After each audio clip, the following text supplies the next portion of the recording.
Hello and welcome to Women's Collective Thinking into Results, a place you can come to start shifting your thoughts to finally create the results you truly desire. I'm your host, Angie Gerber. Let's get started. Today, we're going to talk about self-image. It's one of the first things, again, in my journey that I found out very quickly. You truly cannot outperform or outrun your self-image. So what is it you think first thing when you wake up in the morning? Is it about everything you're going to conquer today and you're going to get done with excitement? You can't wait for your feet to hit the ground running. You found your I get to, I don't have to. Or is it like most people where you wake up and you start thinking about what happened yesterday that went wrong, or all the things you have to do today, and you go right into worry and anxiety, maybe even cause a little bit of fear.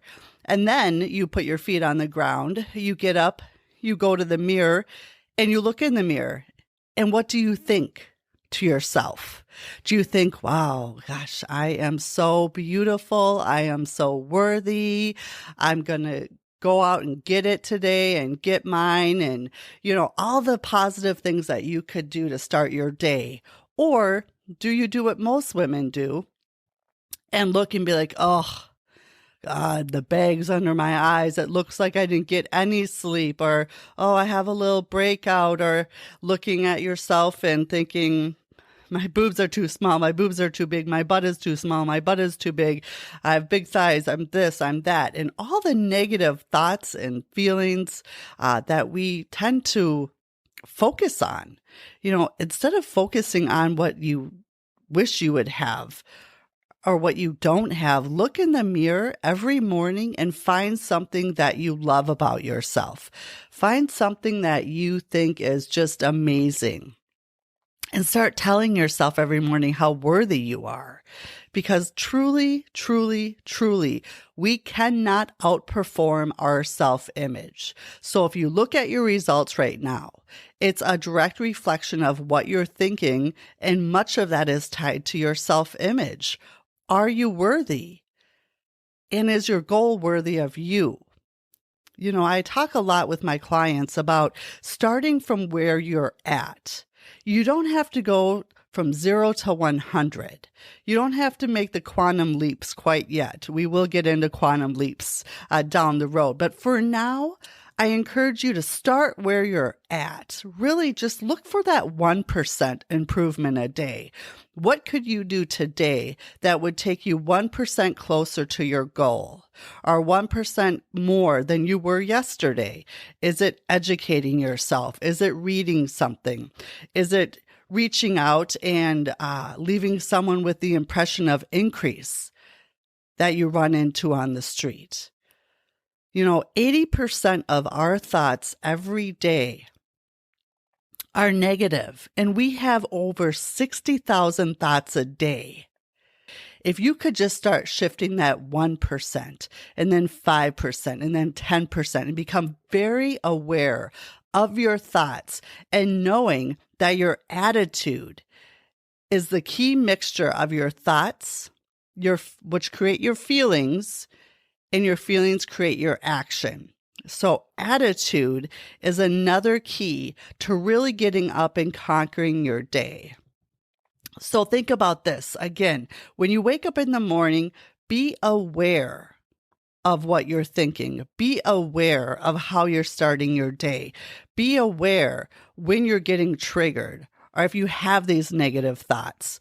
What can you do in that moment to stop, be aware, refocus, readjust, pivot, and really make a conscious decision? Not today, or I'm not going to let that thought be my thought right now. I'm going to think the polar opposite. So when you have a negative thought, think the polar opposite. And like I talked about before, when something bad happens, or something, happens that, again, triggers you or gets you a little bit off kilter, stop and say good, and find the good in it. What we need in life is we need contrast.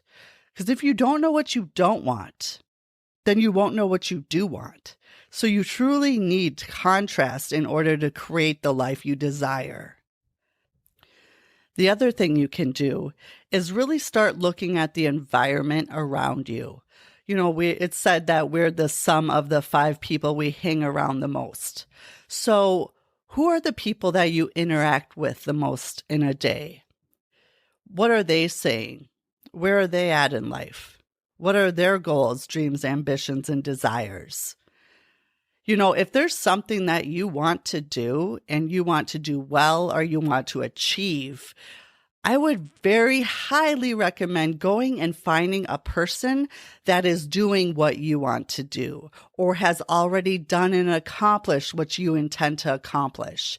If you're asking your neighbor or your sister or your brother or your best friend their opinion, it's just an opinion because if they haven't done what you intend to do or want to do, then what they say really doesn't hold a lot of merit for you going out and getting done what it is you intend to do. So what is your goal? Who are you surrounding yourself with? What environment are you in? What are you watching? What are you reading? What are you consuming? Again, when I started this journey, there are some people in my family, in my life that are negative, and that's just who they are by nature. And I said, how am I supposed to cut them out of my life? I mean, what does that look like? And Bob Proctor, my coach at the time, he said, what you do is you obviously don't cut out the ones you love, your family, from your life. But he said, don't go as often and don't stay as long. So definitely still go, still have the conversations. And when they say something that, you don't agree with or want to get you down that road where, they're triggering or they're wanting to get into that argument or that debate, just say that's interesting and change the subject. And really be aware of what you're letting in through, again, what you're watching, what you're reading. What can you do differently today to shift what you show up and usually do every day through habitual habits that can put you on that 1% track of getting better each day? And I have a couple exercises as well. All of the coaches that I have hired, especially the ones from Proctor Gallagher Institute, auto-suggestion is one of the first things that they started to do that really made the shift for them. And auto-suggestion is when you take a positive affirmation and you say it out loud 5 minutes straight. If you can do it 10 minutes straight, a couple times a day, at least in the morning and in the evening, if not during the day as well, where you find your goal. I'm so happy and grateful now that I have all the confidence and more that I need in order to achieve my desire and my goal. And really make this whatever your desire's goal is. Insert it. Say with passion, I'm so happy and grateful now that, and state your goal. And if you notice, never cap your goal. Always say or more or better at a minimum. Make sure that your goal is open-ended so it's never capped and you're always going to allow more in or better. If you cap it, then you're stopping the power. Absolutely. So auto-suggestion. I actually have a tattoo on my arm that says, I'm so happy and grateful now that ... to remind me, because that is what changed everything for me. Again, it goes back to gratitude. Everything starts with gratitude. So through auto-suggestion with positive affirmations, truly start reprogramming your subconscious. And that can only be done through repetition. You have to start getting rid of what no longer serves you, the programming that was put there by the time you were 7 years old by people that meant well, and yet probably years and years and years later no longer serves you. Another way you can do this is through the mirror exercise. So what you do is you look at yourself in the mirror. And in your right eye, looking in your right eye, say your positive affirmation 5 times. Or you could say a simple one: I am worthy of my goal. I am so confident that XYZ. And really connect it to you and say that 5 times while looking in your right eye, and then switch over to the left eye and say your positive affirmation 5 times in your left eye. Your eyes are the gateway to your soul.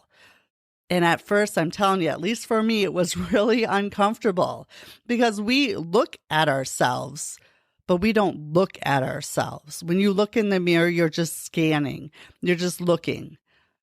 And have you ever really looked in your eye and said something beautiful to yourself?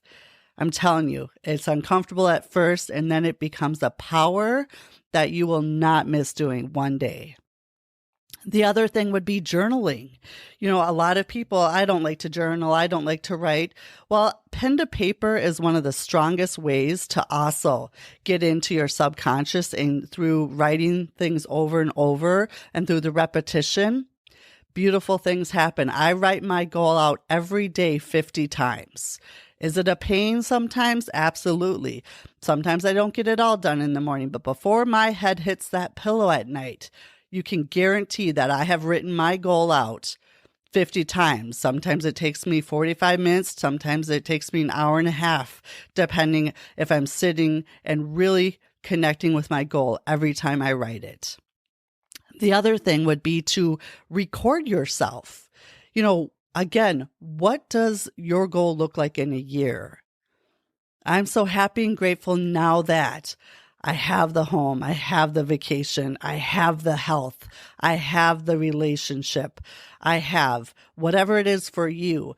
And say it with conviction and power as if it's already done here and now. And connect to it. And listen to that every morning when you wake up, when you're driving, at night before you go to bed. I used to just aimlessly listen to the radio. And then Bob had mentioned, when you're watching TV and you're watching these actors, or you're listening to the radio and you're listening to these people who are doing their job, you're listening to someone else live out their dreams and their passion and their desire. And is it really getting you any closer to yours? And I was just like, that's eye-opening. So if you really think about it, again, you can't control time. Time is what it is. Everyone's just like, oh, how do you get so much done in a day? Or how do you do this? Or I don't have enough time. I can't do this. I can't do that. That is all programming and excuses. We all get the same amount of time every day. It is what you do with your time. What activities do you put on your calendar? What activities do you just mindlessly do? Are you scrolling through social media? Are you flipping on the same show that you've watched 100 times just to have background noise so you don't have to think? So you are distracted. Are you just watching the news? Whatever it would be. Are you having the same conversations with your friends or your spouses? Are you reliving the same, good or bad things that happened in the past? Or are you going to start creating a future through your thoughts instead of living in the past and having the record of the past and reliving and rethinking that thing that happened that was bad 10 years ago or 2 months ago or 2 weeks ago or 2 days ago? If you keep living from that place, that is what you're going to keep getting more of. You need to make the decision, make the choice that from here on, you're going to start exactly where you're at. And wherever you're at is perfectly okay. It's what you do from here on that you can rewrite, and you can start anew, and you can start writing your future through your thoughts. We all get up every morning with choice. You have the choice of how you're going to show up, what your attitude's going to be, who you're going to surround yourself with, what you're going to let into your conscious mind that will then go into your subconscious through repetition. And again, it's who you are, who you show up, and your personality that creates your personal reality. So who are you going to choose to be today? And one other thing that was weighing on my heart to talk about, there's this woman. She seems like such an amazing woman. She shows up, she has confidence in some ways, and this is at the gym I go to. And then other ways, everything is like, oh, I'm sorry. Oh, I'm sorry. She could walk by and, oh, I'm sorry. And it's just, I could count probably, I don't even know how many times I hear I'm sorry for no reason whatsoever. I mean, talk about programming and talk about just doing what you do because it's a habitual habit. So I encourage you, ladies, be sorry when you need to be sorry and apologize when you need to apologize, but don't just make it a knee gut reaction. Don't, oh, sorry. Really, really pay attention to how often you're apologizing for something that you probably should not even be apologizing for, or you don't need to apologize for. And really, again, get some awareness around that, because I see that often, and I even had worked on this a lot. I'd be typing up an email. Oh, I'm sorry, I apologize. And I'm like, wait a minute. Do I need to be sorry or do I need to apologize? Because we just, again, show up from this place of pre-programming where that is what we think we need to say or we need to feel this way. So if you have something to be sorry for, absolutely apologize. I'm not saying, don't show up and take responsibility when necessary, but just be aware of that this week. And I'd love to, have any comments or feedback on any of this podcast or anything that I've said. I just really appreciate you showing up today and listening through this. And I hope that you've taken one or two ahas away. And I would sure love to hear anything in the comments. Thanks for spending some of your day with me. When you're ready to learn more about Thinking into Results, the program that has changed millions of people's lives in every country across the world, including mine, reach out.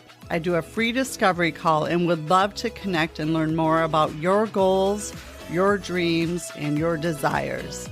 The link is in the show notes, or feel free to email me at angiegerber@gmail.com. And until next time, start thinking into results today.